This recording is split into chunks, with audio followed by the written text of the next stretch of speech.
getting started in real estate is like pushing a huge boulder up a mountain. You know, you've got to put all your effort into it. You've got to push and push and push. And at times it feels like, you know, it's insurmountable. At some point, you're going to grow and you're going to strengthen as you're pushing this boulder up the hill that you may not even feel it when the hill starts to level out. And when it does start to level out and that boulder is easier to push, then your biggest challenge is going to be the opposite. It's going to be not being run over by the boulder as it really starts to pick up momentum. 1, 2, 3, let's go. That's a great visual analogy from Chris Winn, our guest speaker today.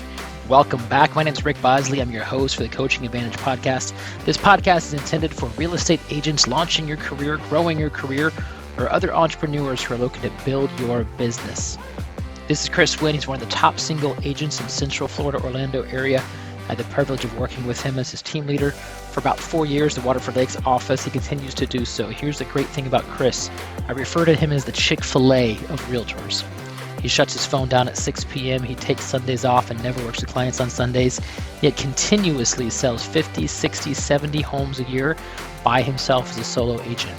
If you want to learn about the systems, the models, and the mindset of a top single agent here in Orlando, Florida, you're in the right place. This is Chris Winn. This is the Coaching Advantage podcast. Enjoy the episode. All right, thanks for joining us, Chris Winn. You and I go back to when you were a brand new agent trying to figure out real estate. Was that in 2012 that you started real estate? 2013, April 2013. April 2013. And now you're someone that I'm just in awe of, because not only the success that you've had in real estate, also you just make it look so easy and so fun.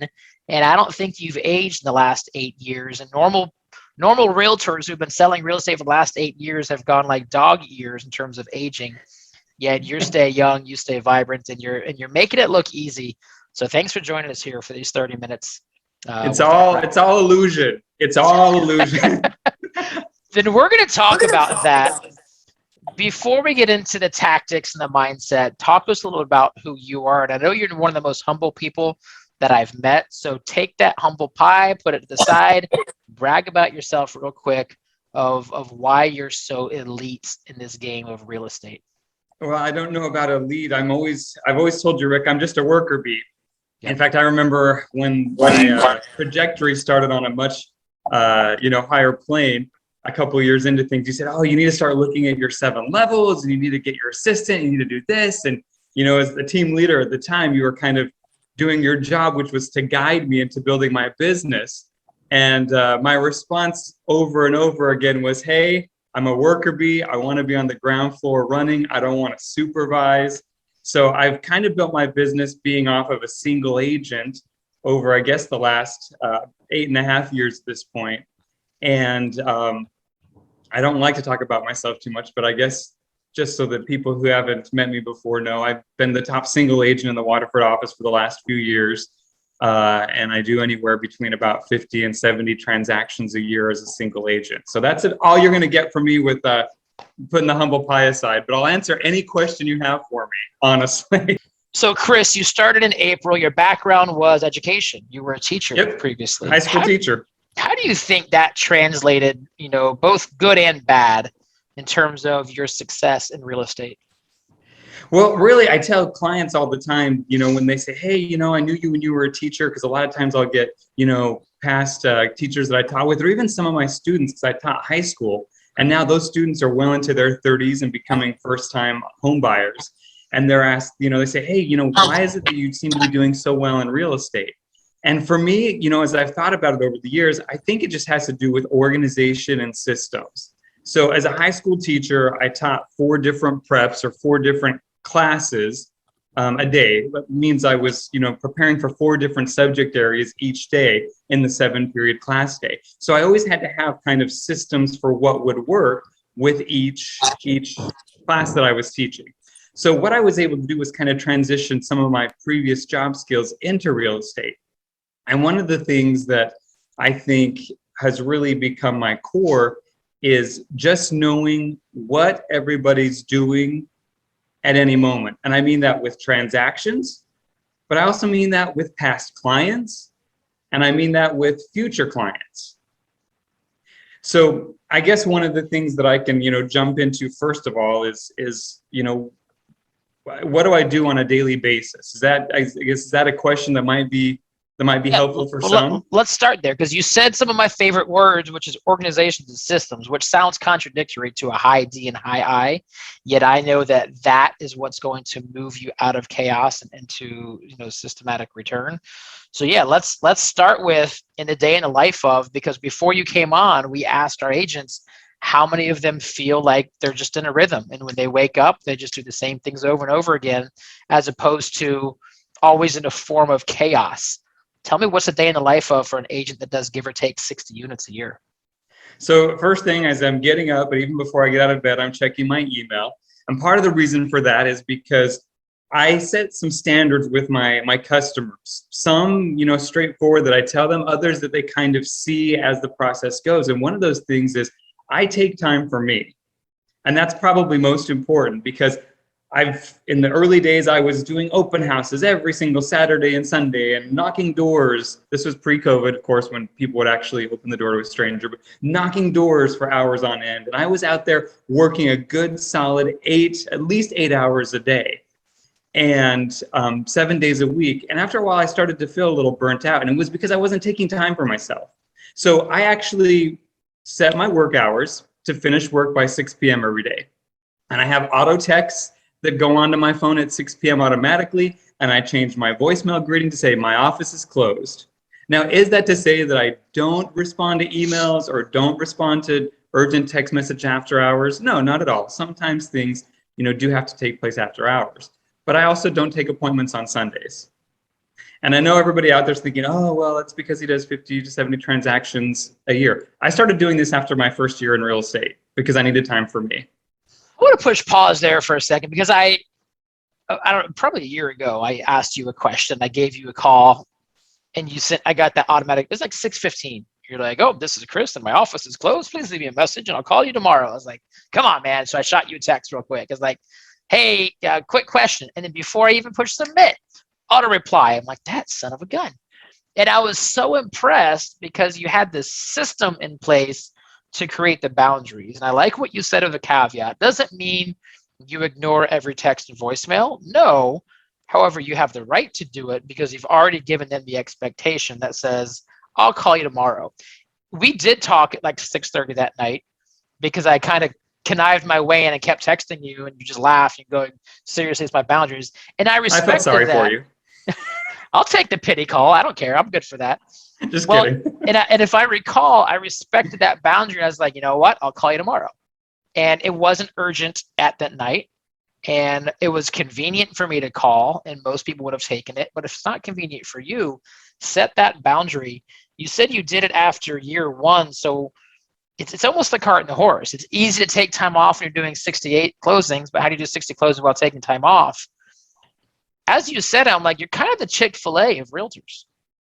What do you mean exactly? Because I don't do the Sunday thing? Chick-fil-A closes on Sunday, yet they have the best systems, they have the best customer service, and they blow every other fast food restaurant out of the water in 6 days a week, where other restaurants are doing it 7. Some restaurants are open 24 hours, right? Taco Bell tried that for a while. Chick-fil-A is like, this is what we do. When we're open, we're going to do it well. When we're not, respect our time and go eat something else on Sundays. So there's something to learn from that, Chris. Well, that it's kind of like when you're in a relationship too, or when you're like dating somebody, you don't want to be so available that the person doesn't like, the old game, not that you want to play a game, with someone's emotions, but when you're kind of too available, nobody wants you.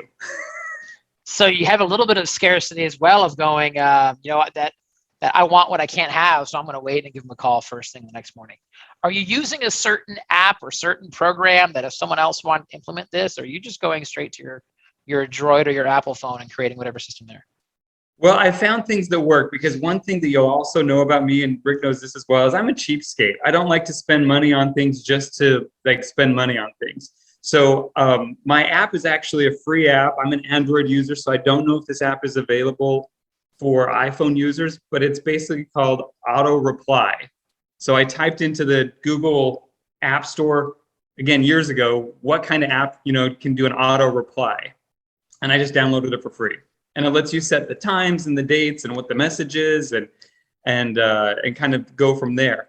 With my voice message, I mean, we can all go in and change our voice message, outgoing greeting, and I know that's kind of a pain to do so. But my carrier's T-Mobile, and T-Mobile has this thing called virtual or visual voicemail or something or other, and it lets you go and it lets you program 7 different greetings, and all you have to do is push a button to change the greeting on an app.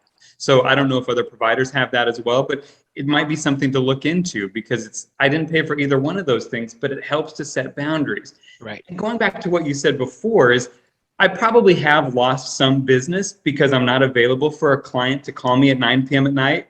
But guess what? If that client's calling me at 9 p.m. at night to try to get my business to say, hey, I want you to come to a listing appointment, it's not the client I want to be working with for 1 month, 2 months, or 3 months while we look for homes together, because I don't want to be taking their emergency calls at 9 p.m. at night every day. Right. I'd rather have them take their business to somebody else that's willing to work those hours. And that's okay with me. I don't need to have every customer. And there's a couple lessons there. Number one is scarcity versus abundance mindset. What do you say to yourself in June of 2013, or to the agent right now that's looking at the pipeline of zero, looking at the bank account and it's scarce? Are you going to tell that Chris Winn of June 2013, it says, you know what, if 9 p.m. is what it's going to take to get you off the ground running? Or would you give yourself the advice right now of going, have the abundance mindset that people want to work with you, will work with you, and if they don't, they don't? Give me some of that wisdom. So actually, I'll go back to something that my mentor, Rob Rotter, he's an agent here in town. He used to be a Keller Williams agent, and he was the one that kind of brought me into Keller Williams. And one of the things that he told me my first few months into real estate, well, there was 2 important lessons that I've kind of kept at my heart. The first one is this. He told me, feed your database. He goes, right now in the beginning of your career, you have all the time in the world because nobody knows you and nobody wants to work with you. You have to kind of, hypnotize people into forgetting you as the high school teacher and starting to think of you as the real estate agent. So he said, feed your database, put everybody you know in a database, put them on a drip campaign, contact them in a systematic way to check in to see how they're doing. And after time, they'll forget that you were the high school teacher that was, great as a high school teacher, but see you as a real estate agent who's great as being a real estate agent. That was the first bit of advice. And that's what I did my first year. In fact, for anybody that's a new agent that might be tuning in that is in their first year of real estate, I only did 3 transactions really in my first 12 months. I was the agent who took a huge business loss my first year with taxes because I'd spent money on business cards and the classes and the test and getting everything that I needed to kind of get the business going. I didn't make any money the first year because I had 3 transactions, and this was back in 2013 where you were lucky to sell a house that was $180,000 at a 3% commission. Right. So was that discouraging? Were your expectations different, or did you go into those expectations? I went in as a sink or swim. I told myself I did great at teaching. I taught for 15 years. I'd achieved everything that I wanted to do as an educator. I had been a teacher of the year. I used to teach video production in the high schools, and we had received a student Emmy Award from the Academy of Television Arts and Sciences. I'd pretty much capped out of everything that I wanted to do as an educator. And that cycle of kind of repeating a school year every year was starting to wear on me. I wanted to kind of push the boundary beyond. So I told myself going into this, there's no going back to education. Now, did I keep my educator's license active for 5 years into real estate? I did. I did, just in case. But I told myself I've got to figure out a way to make it work. And I didn't know what that was in the beginning, but I just knew it had to happen. So that takes me actually to the second piece of advice that my mentor told me, which was this, is he said, Chris, he goes, getting started in real estate is like pushing a huge boulder up a mountain. You've got to put all your effort into it. You've got to push and push and push. And at times it feels like, it's insurmountable. But he said, at some point, you're going to grow and you're going to strengthen as you're pushing this boulder up the hill, that you may not even feel it when the hill starts to level out. And when it does start to level out and that boulder is easier to push, then your biggest challenge is going to be the opposite. It's going to be not being run over by the boulder as it really starts to pick up momentum. And I recall when that momentum hit, because I created a really beautiful competition to win a tablet. And it's when the mobile app first got released, the first generation of the mobile app. And we said first agent to get to 300 downloads, so get 300 of your people to download your unique app would win this $800 tablet. And Chris had one question. He said, instead of an iPad, can I get a Samsung? Remember that? And Always been an Android I was person. like, sure, man, whatever you want. And then before I got to the next team meeting, 3 weeks in, you had 300 people download your unique app. And why that's so impressive, and you're probably still there, you became the top 15 or top 10 agents in the whole country with unique mobile downloads. And from that moment on, the boulder started going downhill because you just started doing 3 transactions a month, and then 3 turned into 4. Is that when it shifted or pivoted? Or tell me about that mindset as, here's a competition. It cost me $800 to invest in the office. You took me up on it. Few people did, and you haven't looked back since.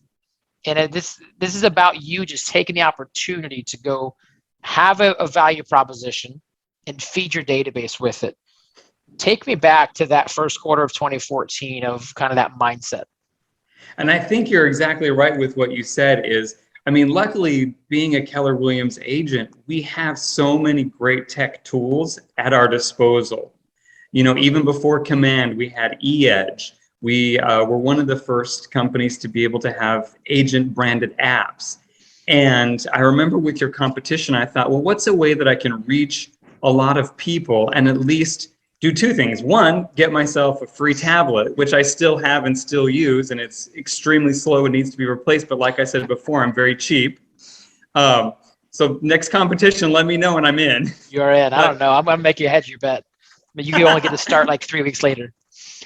I'm up for a challenge. But what I decided to do with that is instead of telling people, hey, listen, I need your help with something, or rather than asking them for business, I said, hey, listen, I need your help with something. I'm in a competition.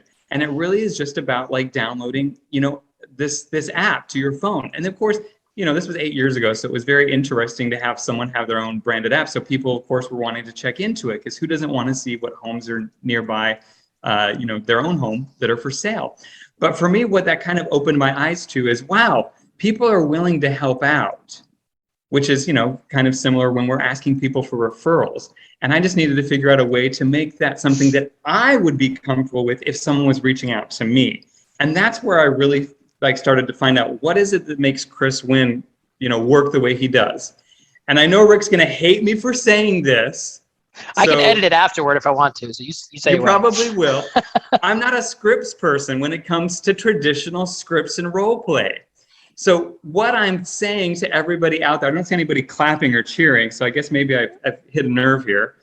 But what I'm saying is, what I realized for me looking back is I was doing scripts, but they were Chris Winn scripts. They weren't the generic things that were in, Ignite, where it said fill in the blank name or fill in the blank address or whatever. But I took conversations, and those are the things that I found myself saying over and over again for 8 years. And those have become the scripts. So I guess the thing that I can parlay that on is when Rick tells people about practicing and role playing, I think what you're really telling people is you've got to do something that becomes comfortable and sounds second nature. And I didn't really see it like that in the beginning. I thought of it, I'm putting on a show and I'm an actor now and here's my script. But I just had to find those things that sound like my voice to be able to say to people to get the business. You'll be happy to hear that there's no longer scripts given in bold. There is dialogue. And so it says have a dialogue. You can use Ford or Frog or genuinely be interested in people. Ask them how you can help and serve them. Law of reciprocity kicks in. They will ask the same thing back. Be intentional. That says I'm a realtor, yet I also care and I want to give and support. So what you mentioned was it has to sound like you. And when we look at scripts like we've seen at Ignite or Bold, I've always told people memorize them, internalize them, and then customize them. You're not intended to memorize it and go regurgitate it, because that's not you.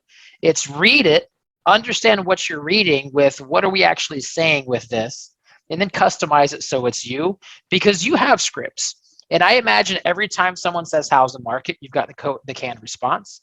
And every time you start a new listing presentation, you've got to go in your rhythm and flow. You have scripts, you have dialogue that you've customized over the years. Well, and let me even second what you just said too, is because one of the things that I found for me is I don't like it when people call me for a sales call. You know, how many phone calls do we get every month from Spectrum or whoever trying to like sell us a phone line? Who uses a phone line anymore? We all have cell phones. You know, Right. I hate those kind of things. And we as realtors, we can see right through them when people do it to us. So why do we turn around and do it to people? So what I found very early on for me is, as kind of a little bit of a, I don't want to say I'm a people person because I'm actually a natural introvert, but as someone that doesn't have a hard time with conversation. And that again kind of maybe goes back to what I, you know, in my former life as an educator, is I had to be on for 30 students for an hour, 7 times a day. But I found that I could just call people and I'm really good at asking them about themselves. And that's what I've always done. I very rarely make a phone call and ask people to connect me with people that they know that are looking to buy or sell or invest in real estate.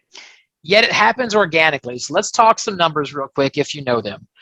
We're going to use 60 as your number. You sell a little more than a house a week. All right. Some weeks are more than others. How big is your database? Well, let me back it up. Is your database and your sphere of influence and referrals your primary source of business? So I'll say at this point, yeah, this year in 2021, about 80% of my business has been repeat clients or referrals from past clients or people that, you know, love and adore me. So my sphere. Okay. How many people are in your sphere that you would say you're intentional with staying in touch with them, knowing what's happening in their life, therefore they know, love, and adore you? I've got about 450 past client families at this point that I follow up with on a regular basis. And regular is about every 3 months. And I've got a system, again, that pops up each day. I still use eEdge because I bought a great plan years ago when they had a sell. I won't even tell you how much I pay for my eEdge for those of you that used to have eEdge, because you're going to go, oh my gosh, they're giving it to you for free. But again, it's a system that works for me. So you've got to find what works for you and then actually do it. So in my eEdge, I've set up a campaign of sorts that I put people into so that each day it pops up and it basically tells me who I need to contact that day. So of these 450 families, they're getting contacted via phone, like a phone call from me once every quarter. And usually what that sounds like is, if, you know, most of the time you get a voice message because nobody picks up their phone anymore. We're all busy. But I just say, hey, this is Chris. I noticed on your Facebook, you know, a week ago that the kids dressed up as a tiger for Halloween. What cute costumes. I hope you guys are enjoying your neighborhood. Just wanted to check in on you. It's been a while since I've seen you. Call me or text me when you can. Would love to talk to you. That's it. Yep. I love it. And so you said campaigns, and if you're new to of your command, that's a smart plan. It's a synonym, the same thing. A quarterly phone call. We already have that with the 55512. It's what we're implementing, encouraging agents now, Chris, where essentially it's quarterly phone call. We're adding in a quarterly text and a quarterly handwritten note. And so it's a once a month touch through 3 different methods. Make sure they don't fall through the cracks. Regardless, it's a system. And every system in the history of someone who creates a database system is off of a quarterly phone call. Outside of that, from the DTD2 to the 102690 to the 555 to the EDGE, it's all a quarterly phone call because that's the most important. Now, 450 past clients, you've got people who haven't used you, but they're probably a raving fan still. Is that fair to say? So yeah, I probably have another 100 or so people that I would consider like my A group, kind of the close-knit group, people that know me, have known me for years, and have sent me, you know, business or connected me with people they know. Okay, so 500 to 600 people once a quarter. We can say that's about 200 a month, about 50 a week. Is it 10 a day, or do you knock it all out on a Monday? What does your system look like now, that if I were to shadow you or agents were to shadow you, what would they experience that you do with a systematic, consistent lead gen of relationships?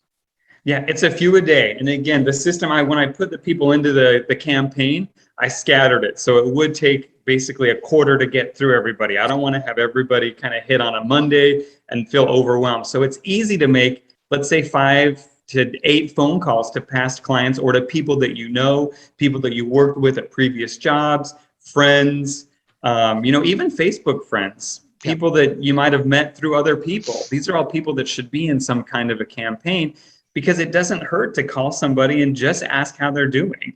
Nobody talks anymore. We all just put things on Facebook and expect people to respond. Right. So to have a one-on-one conversation or even leave a heartfelt voice message means a lot to people nowadays, because everything is so impersonal. Everything's automated. So get rid of the automated, stay with the personal. Now, I've seen you throw some events, which I want to talk about in a second. Now, I know we're against the clock with time. Do you do newsletters, digital, physical? Do you do birthday cards? Do you have those outside of I care about you? I'm also giving you real estate data and information.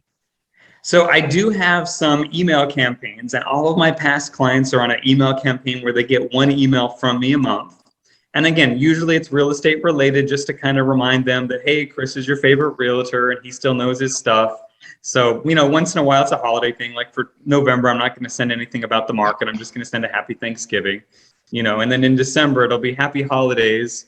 P.S. If next year is your year to move, call me now so we can start to lay some groundwork. So I'm wishing a happy holiday, but also just, kind of letting them know I'm there. Yep. For people that are what I would consider, new connections or things like that, I put them on some kind of a drip campaign, and I don't know what the current lingo is for that, but they get an email from me about every week to 2 weeks that's going to be market stuff. A branding, a top of mind. And those are smart plans now. And the nice thing is eEdge gave you kind of a choose from these 3 versus Command has smart plans that you could take your smart plan, publish it, and an agent from Minnesota could be like, ooh, I like that, completely customize it. So on one hand, the world is our oyster. On the other hand, I wish I just had one of 3 options to go do that. So agents, go get simple, go choose the one and go do it. And one thing too, to add to that is what you said, make it sound like you. If you're taking someone else's campaign, go in and rework a little bit of the verbiage, take 5 or 10 minutes so it sounds like your voice, because people that know you don't want to get an email from you that sounds like it was written by a computer. They know your voice. They've talked to you. You've been their friend for 10 years or 20 years. They know if it sounds like you or not. All right. So truth be told, Chris, I'm a little frustrated. We've been talking for almost 30 minutes to a guy who closes 60 units a year without an assistant. Do you have a TC, or are you still doing that by yourself too? Everything. 60 units a year, doing everything from addendums to walkthroughs to appraisals, and you've not given me any mind-blowing new information. So why don't more agents have the success that you have? Well, I don't know.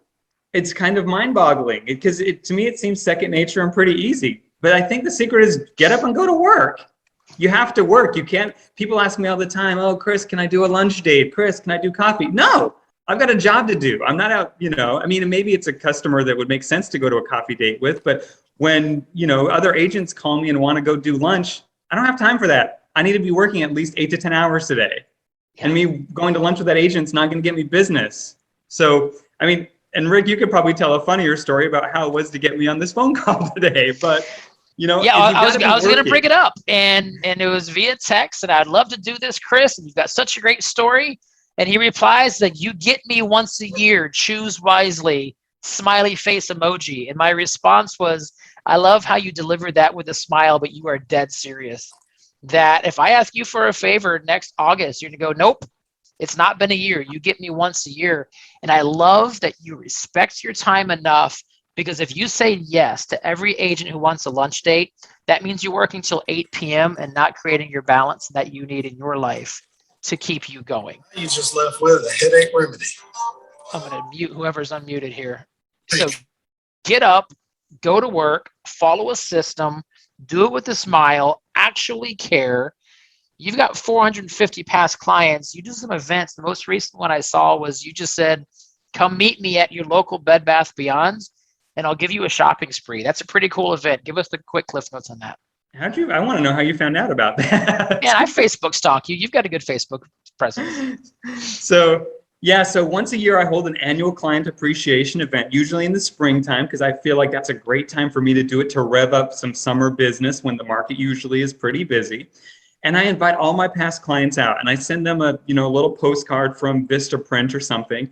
And it's been like the first year I did it was the year that the Orlando Eye had opened. And that whole little complex there was kind of a new complex. And so I rented the patio at the Yard House restaurant and just had appetizers and drinks for past clients. But it gave us a chance to just kind of mix and mingle and be casual. It gave me a chance to also kind of touch base with people, get in front of them, because again, some people have just been phone calls or text messages for the past year. But more than anything, what was so cool was to watch a lot of my past clients make their own connections with each other. They were networking, they were making friendships. And as I've done subsequent events, it's been cool to see those people that know each other through me in my past events reconnect and see how their kids are doing and how the kids have grown up and things like that. Other events that I've done, like during this pandemic, the first year of the pandemic last year, nobody wanted to get out in the spring. We were all in quarantine. So I just called up a few twisty treats and said, hey, listen, if I give you a 2-hour block on a certain day, can I just pay for everybody's ice cream that comes through the drive-through? And they said, sure, because of course Twisty Treat wanted the business as well. We were in the middle of a pandemic and people were afraid to eat food. Right. And so I just sent the email out or sent the postcards out to all my clients and said, hey, I'm going to be at this Twisty Treat this day, this Twisty Treat this day. And I chose different locations around town to make it convenient for people. I mean, I probably spent $600 or $700 on ice cream. And I can tell you I probably made 10 times that in referrals. There's a huge aha because you've admittedly said you're a cheapskate. You don't spend money. You've got a 9-year-old tablet. You've got things that are way outdated. I don't know what kind of car you drive, but it's probably a conservative car. Yet you are happy to invest $600 to $700 on ice cream because you see the power of investing into your people in that database. A question came up of what are your systems that you do now as an agent that does 60 units as opposed to an agent that does 6? How would you show up differently? The systems I used are exactly the same. Exactly the same. It's just time over task. Yeah. And I think really the only thing that's changed is just my focus has had to get kind of more and more, like astute on what I do each day. Because again, if 5 years ago, I was maybe making my 5 phone calls a day and didn't really have a lot more to do. So I had to figure out what else to do with the rest of the day. Now the day's a little bit fuller with inspections and appointments and things like that. But it's still about keeping the basics there and take the foundation that you have and just build on it. So your morning is exactly the same. Your afternoon's filled with more appointments. In 5 or 10 more years, when you have 1,500 past clients, how will you manage your database? That's a good question. I'm still going to help you grow a team. Yes. I'll have to figure that out. I mean, I have given thought to, actually, maybe I'll say this instead, is over this past year, I have had a little bit more business come in than I could handle, especially this summer.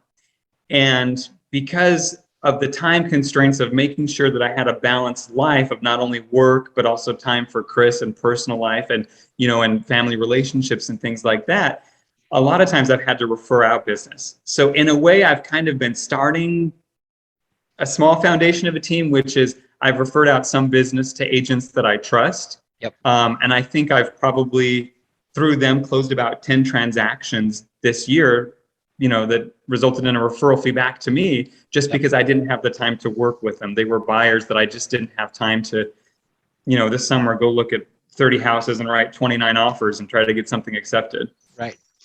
So this has been amazing because arguably most people would want to trade their business with yours. You've got an amazing life. You've got very few headaches. You've got high margins of profitability. You've got raving fans.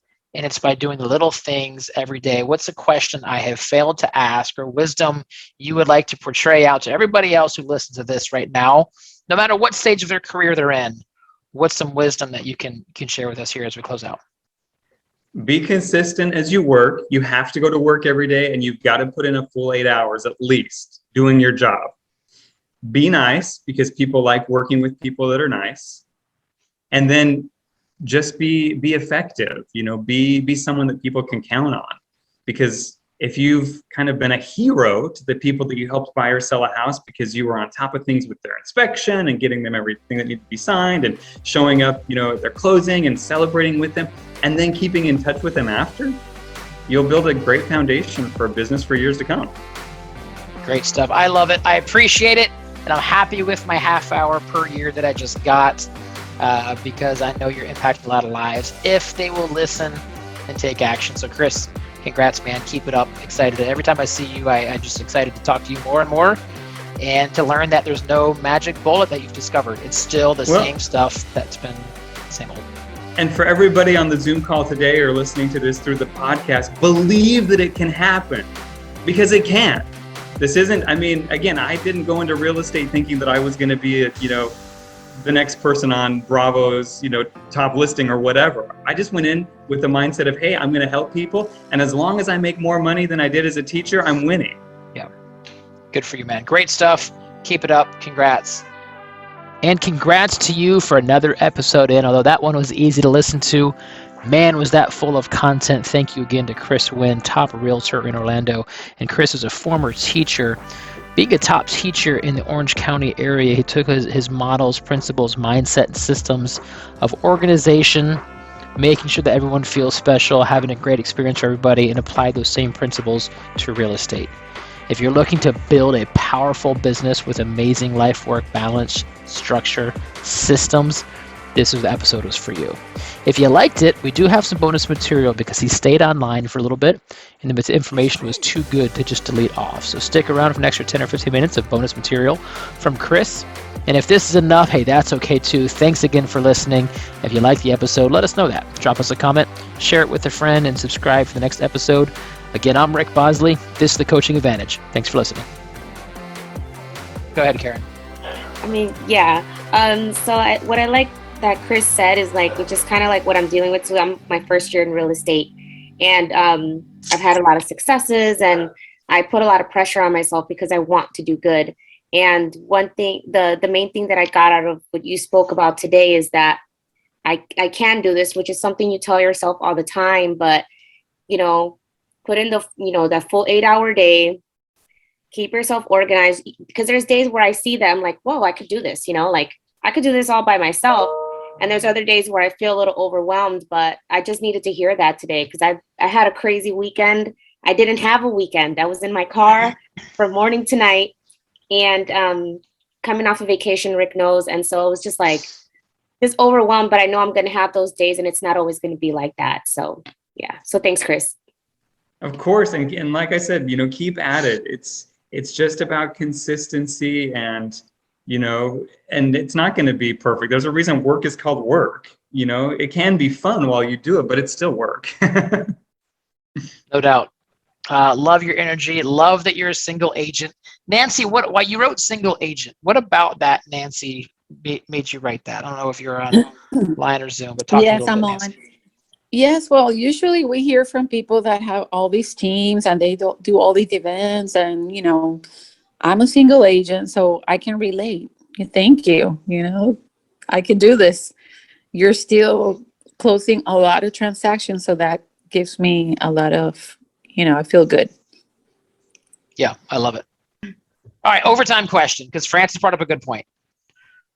How do you stay consistent with your task of following up your database when you got bogeys flying in from left and right with life and deals and urgency? How do you protect your barrier to make sure that chaos doesn't hijack your day? Well, first of all, being proactive on things. If you start to see something starting to spiral, rather than wait for it to become a full-blown explosion, step in and kind of nip it in the bud. And that can be anything from, an inspection gone wrong to a client who maybe has some unrealistic expectations or like a worrier.